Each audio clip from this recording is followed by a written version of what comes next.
Hello বন্ধুরা, তো আবার চলে এসেছি নতুন একটা ব্লগ নিয়ে তোমাদের সাথে।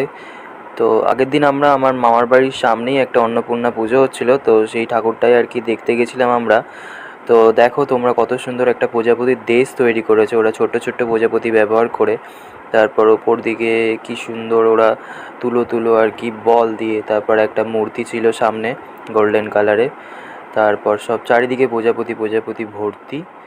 আর তারপর আমরা ঠাকুরটাকে দেখলাম। প্রতিমাটা ছিল খুবই সুন্দর এবং দেখতে অসাধারণ লাগছিল প্রতিমাটা। তারপর আবার সেই আমরা একই পথ ধরে বাইরের দিকে বেরিয়ে এলাম।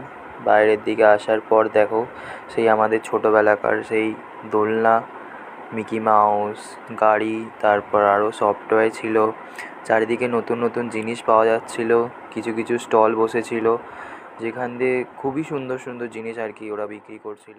তারপর কিছু কিছু এমনও জিনিস ছিল যেগুলো ওরা হাতে হয়তো বাড়ি থেকে তৈরি করে এনে এখানে বিক্রি করছিল। তারপর সব আর যেগুলো আর কি মেলায় থাকে, তারপর আমরা একটু ফটো তুলে নিলাম। একটু আমার মাইমা কিছু ঘর সাজানো জিনিস কিনছিল। তো দেখো তোমরা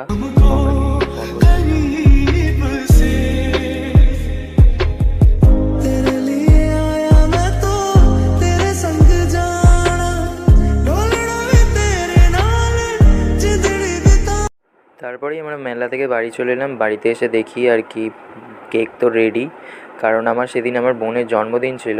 তো বোন কেক কাটছে, আর দেখো ও কেকটা কাটার থেকে কেকটাকে খাওয়ার জন্য বেশি তাড়াহুড়ো করছে।